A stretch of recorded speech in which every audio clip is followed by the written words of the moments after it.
Datang di Jas Merah Season Honor. Halo, selamat malam teman-teman. Kenalin, nama gue Valen. Pengen nih gue punya keluarga normal kayak orang lain. Masalahnya, saudara gue aja ada 9, bang. Kartu keluarga gue aja sampai 2 lembar. Itu aja udah gak normal. Dan gue anak 8 dari 9 bersaudara. Padahal bapak gue udah lumpuh sejak anak ke-7.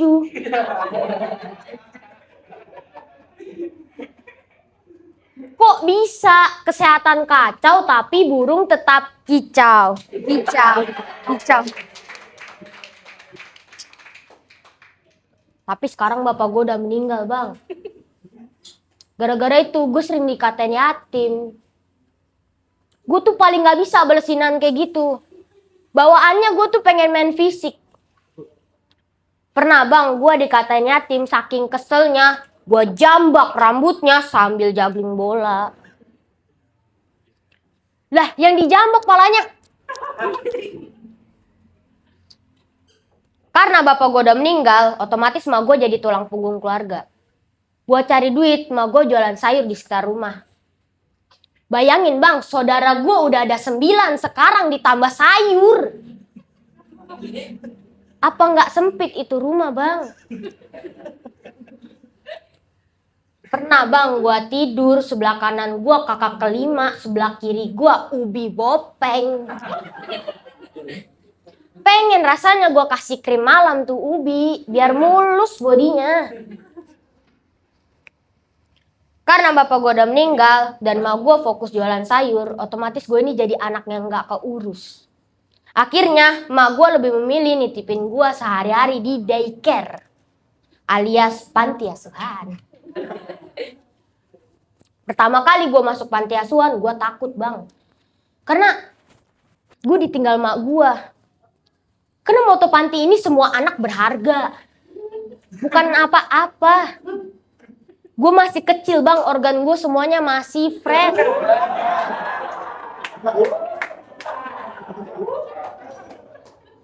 Apalagi ginjal, gak siap gue ginjal ganjil, gue ganjil deh. Sekian gue Valen, terima kasih.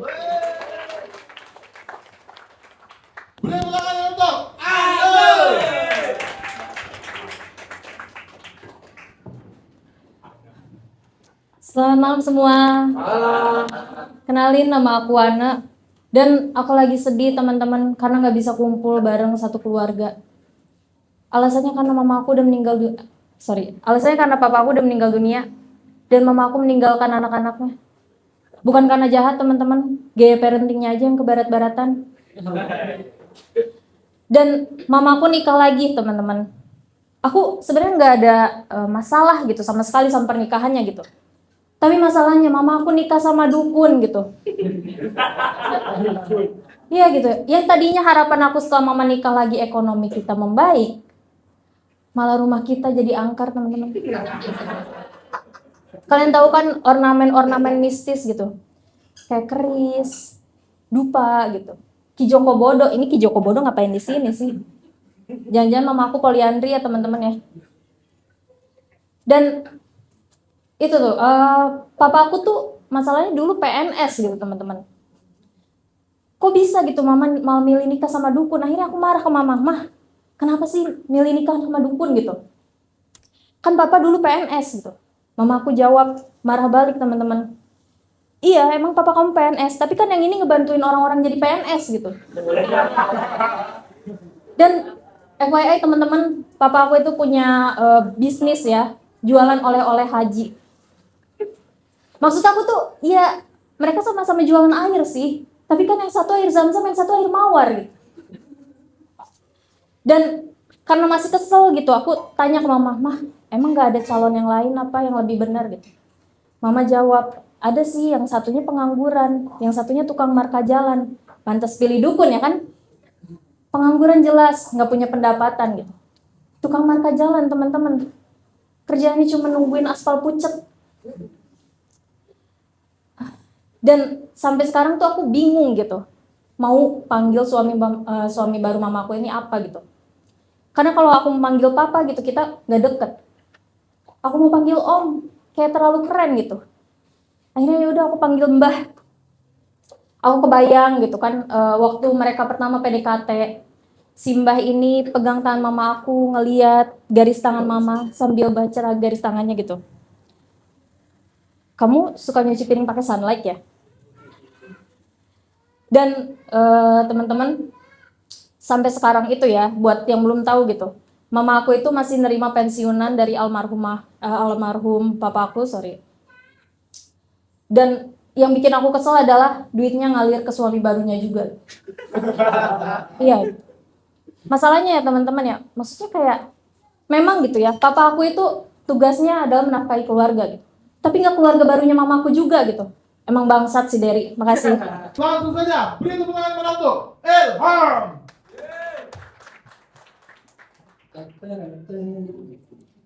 Cek. Oke. Cek. Bismillahirrahmanirrahim. Assalamualaikum warahmatullahi wabarakatuh. Waalaikumsalam. Kenalin teman-teman, nama gue Ilham. Gue ini lulusan sarjana ilmu politik. Nah, gak tahu kenapa gue ngeliat negara ini tuh lagi sedih banget. Karena berkat si anomali itu pidato. Tapi masih banyak narasi yang bilang politik gak berpengaruh di hidup gue. Ya Allah. Enggak, maksud gue, lini apa sih sekarang yang gak kesentuh politik? Kita ke musik deh. Musik dari lagu sampai penyanyi ada unsur politiknya tahu. Contoh, kalian masih mungkin nonton atau inget salah satu mantan presiden kita masuk line up pesta pora. Nyanyi dia. Kurang politik apa itu? Bayangin di line up konser itu ada slang Project Pop sampai JKT48. Gue yang nonton itu sih chaos. Gimana gak chaos? Kiri gue bendera slang, kanan gue bendera Demokrat. Habis Project Pop tampil, habis itu Project Hambalang. Chaos itu. Tapi dari situ gue tahu SBY S-nya itu bukan Susilo, tapi skena. Enggak, maksud gue kalau emang satu mantan presiden ngeband konser, ajak juga yang lain gitu. Ajak juga mantan presiden yang lain sampai presiden yang sekarang, ajak juga. Kenapa? Biar adil. Kapan lagi kita ngeliat mereka manggung dan dalam keadaan akrab. Bayangin mereka sampai buat nama bandnya Efek Rumah Kuasa. Kalau Efek Rumah Kaca kan udah indie banget, kalau ini Indo banget. Presiden semua. Dan bayangin pas pembagian job desk-nya. Coba Ibu Megawati cocoknya jadi apa, Bang? Gitaris, Bang. Karena beliau jago banget memetik kekuasaan. Pak SBY cocok jadi apa? Drummer. Karena mantan militer jago mukul biasanya. Pak Jokowi cocok jadi apa? Vokalis. Karena suaranya bagus banget. Bagusnya sampai ke anaknya. Mantunya, ponakannya semua sekeluarga bagus. Terus Pak Prabowo. Nah, Pak Prabowo ini agak riskan nih. Karena seperti yang kita tahu kalau di konser, kalau ngeband itu banyak mic-nya. Dan seperti yang kita tahu, si anomali ini kalau misalkan megang mic, blunder mulu. Yang tadinya konsernya pesta pora, takutnya jadi pesta babi. Enggak. Menurut gua Prabowo cocok itu udah sama JKT48 tadi di panggung sebelah. Karena Prabowo jagonya ngedance doang kan. Tapi lucu kali ya kalau emang Prabowo satu panggung sama JKT48 gitu. Pas JKT48 gitu nyanyi I want you. Prabowo oke, gas. Terus juga pas sebelum tampil kan biasanya cek sound dulu ya. Cek sound Pak Jokowi sama Bu Mega. Bu Meg itu suara gitarnya masih terlalu ganjar banget. Kecil banget suaranya. Sekian, saya Ilham, terima kasih. Assalamualaikum. Beri tepuk tangan yang meriah untuk Bilal.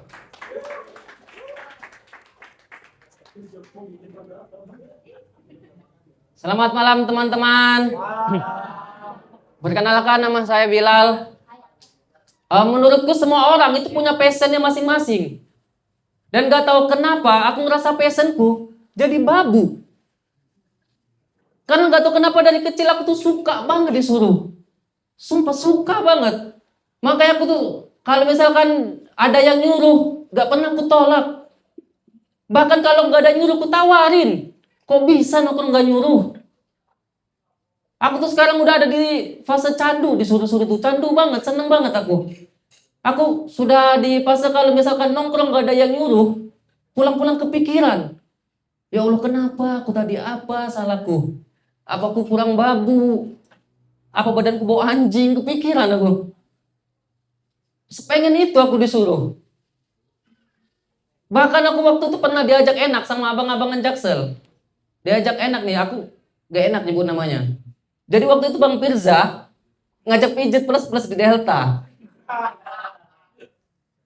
Waktu dia ngajak aku pijet, ego babuku kesenggol.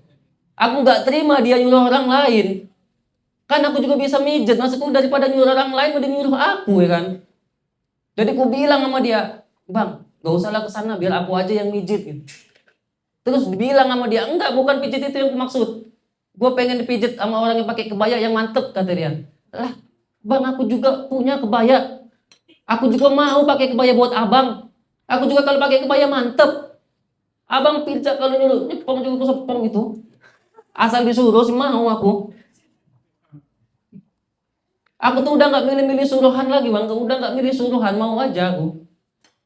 Dulu aku pernah kerja di PLN. Sebagai OB. Di sana OB senior sering nyuruh aku buat maling kabel. Karena disuruh udah jadi passion, mau. Walaupun akhirnya ketahuan dipecat, cuman ya udah mau gimana passion. Walaupun sebenarnya sedih aku tuh dipecat bang. Aku sedih itu karena nggak ada lagi yang nyuruh, sedih aku. Tapi sekarang setelah dipecat akhirnya aku gabung komunitas dan alhamdulillah aku di sini lebih bahagia. Karena dulu waktu kerja aku disuruhnya cuma dari pagi ke sore. Sedangkan di komunitas aku disuruh 24 jam. Enak banget sumpah. Di komunitas aku udah dibagi jadi 3 shift. Dari pagi ke siang aku sama Bang Firza Logika, siang ke malam sama Bang Rais, malam ke pagi sama Bang Faisal Agung. Dan tiga tipe itu orangnya nyuruhnya beda-beda. Kalau Bang Firza dia nyuruhnya untuk kebutuhan rumah tangga. Aku kalau sama dia ya disuruh ganti oli, jemput anak sekolah, nafkain istrinya. Aku sampai mikir kayaknya aku deh yang lebih cocok jadi kepala rumah tangga. Kalau Bang Rais tipenya yang kalau nyuruh buat happy-happy aja. Jadi kalau apapun yang keluar dari mulut dia, aku harus merealisasikan. Kalau misalkan dia bilang, ada ayam ya, aku harus ngerespon. Kadang di tag, ayamnya di rumah Ruben ya, aku juga harus ngerespon. Hai manis, terima kasih ku Bilal. Menantu, Mamen.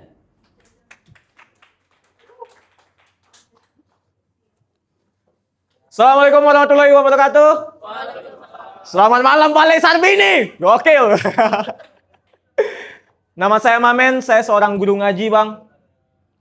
Menjadi seorang guru ngaji, it's not easy.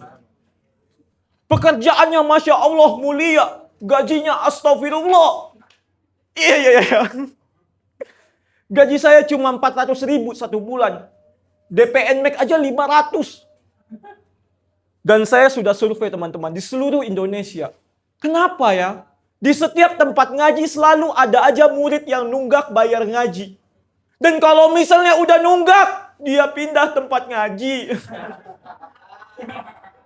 Ya Allah, zolim banget gitu. Padahal teman-teman, SPP di tempat saya cuma 30.000 satu bulan. Pernah saya naikin jadi 50.000, orang tuanya pada protes. Ustadz mau naik haji ya? Demi Allah saya cuma mau naik NMAX. Yang mau naik haji kan tukang bubur ya. Dan alasan mereka selalu sama teman-teman. Ketika ditanya, Bu kapan mau bayar SPP-nya? Anaknya udah nunggak nih. Ya Allah Ustadz lagi susah nih. Saya juga anjing. Saya juga susah gitu. Dan yang paling nyebelinnya apa? Motor mereka NMAX bang. Motor saya cuma Mio Sporty. Dan jujur teman-teman, anak yang nunggak ini, dia les musik. Dan gak nunggak. Kok bisa les musik gak nunggak? Mamanya cuma jawab, hehehe, hehehe, ya Allah. Musik haram, Bu. Makanya saya cuma pengen bilang teman-teman, terutama buat kita semua, dan yang akan menjadi orang tua, dan terutama wali-wali murid saya gitu. Buat Mama Joko, yang suka pakai daster Lazio. Anak ibu nunggak 3 bulan. Dan udah 3 hari gak masuk ngaji. Pindah tempat mana ibu? Ha? Ustadz pindah mana? Buat Mama Agus. anaknya nggak nunggak. Tapi kalau misalnya tolonglah, kalau misalnya anak ngaji jangan dibawain petasan. Dia ngaji bawa petasan bang, kita ngaji dalam keadaan deg-degan ya Allah, berasa dirudal Iran gitu. Masalahnya dia main petasan nggak coba di tempat ngaji, lempar ke rumah tetangga saya. Masalahnya tetangga saya pendeta bang. Tempat ngaji saya dikepung pendeta. Dikira budidaya teroris. Dan istri saya itu selalu bilang gitu, kamu udahlah nggak usah stand up gitu katanya. Ngejar apa sih? Demi Allah saya nggak ngejar apa-apa bang. Saya lagi lari ini dari dia. Diomelin mulu di rumah. Tapi saya bercanda gitu. Saya bilang siapa tahu saya masuk suci. Stand up komedi Israel. Seru kali ya kalau misalnya stand up komedi Israel benar-benar ada gitu. Saya kalau misalnya kepilih dan stand up di Israel, itu adalah satu-satunya momen saya stand up gak pengen pecah. Pengen ngebom mulu. Gak apa-apa kalau baik, yang penting jihad. Saya Wahyu, terima kasih.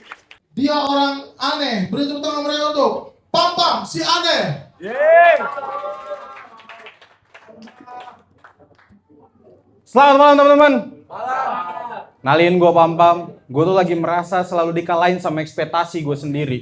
Dulu gue berpikir setelah gue lulus kuliah, gue gampang buat dapat kerjaan. Ya karena ijazah gue asli. Yang palsu aja gampang ya kan. Tapi kenyataannya nggak kayak gitu. Gue lulusan S1 ilmu komunikasi, cum laude. Sekarang kerjaan gue tukang urut. Takdir apa ini? Fresh graduate yang lebih sering ketemu fresker.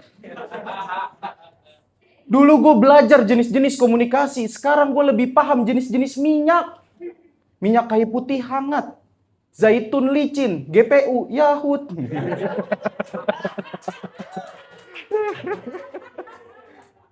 Gue masih mending lah, ada temen gue di atas gue, dia summa cum laude. Dia lulusan terbaik satu angkatan. Sekarang kerjaan dia tukang donat. Donat loh yang dibolongin pakai kontrol. Gak boleh ada anak kecil. Dulu dia tuh sering banget ngedebat sama dosen. Sekarang dia lebih sering ngedebat sama tukang terigu. Naik lagi aja ini bang harganya. Gue tuh dulu berpikir kalau gue kerja kantoran enak. Gue habis pulang kerja, nongkrong, kita bahas bisnis, berkembang bareng. Nyatanya sekarang gue tukang urut. Kita lebih sering ngibahin tukang urut lain. Kalian tahu tukang urut Cimande? Dulunya perguruan silat. Ma Ero tahu, dia adalah pencipta karakter Brainrot. Yang Bombardilo Krokodilo ya. Bahkan Haji Naim, dulunya itu bukan Haji, tapi Naim.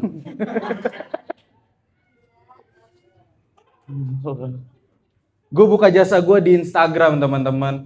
Cuman kadang masih ada aja yang ngeremehin kerjaan gue. Ada waktu itu yang nge-DM gue, ih Pam kasihan banget sih. Setelah lulus lu jadi tukang urut. Masalahnya yang nge-DM tukang donat tadi. Maksud gue sama tukang support apa? Gue tuh jadi pebisnis gini. Karena gue tuh pernah dengerin kata-kata dari sebuah pebisnis terkenal teman-teman. Ada pebisnis terkenal pernah bilang, pekerjaan terbaik adalah pekerjaan yang kau miliki sendiri dan kau pulang membawa sesuatu. Sekarang gue jadi tukang urut. Pekerjaan gue milik gue sendiri. Cuman setiap gue pulang, gue membawa daki punggung gitu. Kalian kalau diurutin mandi apa? Ya Allah, apa sih? Pada kagak mandi, jorok-jorok amat. Soalnya di kamar gue banyak tuh daki punggung. Sekian gue Pam, terima kasih. Dialah anak STM. Dia anak STM dan dia pernah urut sama Pam. Dia tanya untuk Gose.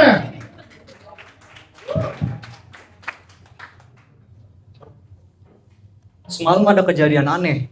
Habis nongkrong ban gua kempes. Selamat malam Moving Space. Halo manis. Kenalin, gua Gose skuter. Dari tebing tinggi Sumatera Utara. Gua ini lulusan STM, Bang. Di STM itu jarang banget ada cewek. Saking jarangnya ada cewek, gue jadi kurang nafsu sama cewek. Nafsunya sama musuh. Saking jarangnya ada cewek, saking jarangnya gue ngeliat cewek. Gue tuh jadi apa tuh namanya ya? Jadi kayak ini gitu bang. Jadi kayak, aduh apa kurang nafsu gitu. Sekarang nih gue kalau ngeliat cewek, Gue samperin, gue teriakin. Will you marry me?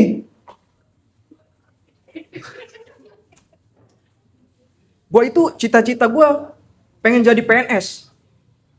Pegawai negeri stand up. Biar kata gue anak STM, gue tuh gak seneng diremehin. Akhirnya gue kuliah. Gue kuliah ngambil jurusan ilmu komunikasi. Di situ gue ngedeketin cewek. Namanya Laras. Nama panjangnya Laras Panjang. Terus gue sering banget diledek-ledekin gitu. Nama lu apa namanya? Nama lu Laras. Cewek lu ngedeketin cewek namanya Laras. Anak mana? Anak UI. Sedangkan gue kuliah di BSI. Sadar diri. Sadar diri kenapa ya kan? Kuliah lu murah. Emang kenapa kalau kuliah gue murah? Semangat gue buat ngejar pendidikan itu yang mahal. Sebel banget gue diremeh-remehin anjing. Selain itu, gue itu punya kakak komik. Suaminya komik. Bisa dibilang gue ini keluarga komik.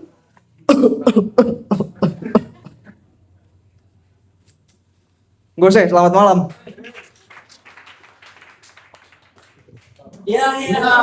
Perasaan kamu prospek pada malam hari ini? Ya, yang pastinya saya sedih sekali karena harus berhenti langkahnya sampai di sini. Harusnya bisa lebih jauh lagi sih.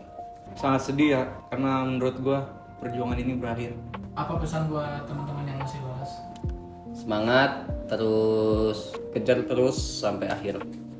Tetap semangat, jangan putus semangat. Kalau ada jas merah lagi, mau ikutan lagi nggak, Bin? Saya akan terus ikutan terus sampai ini, sampai juara 1 aja.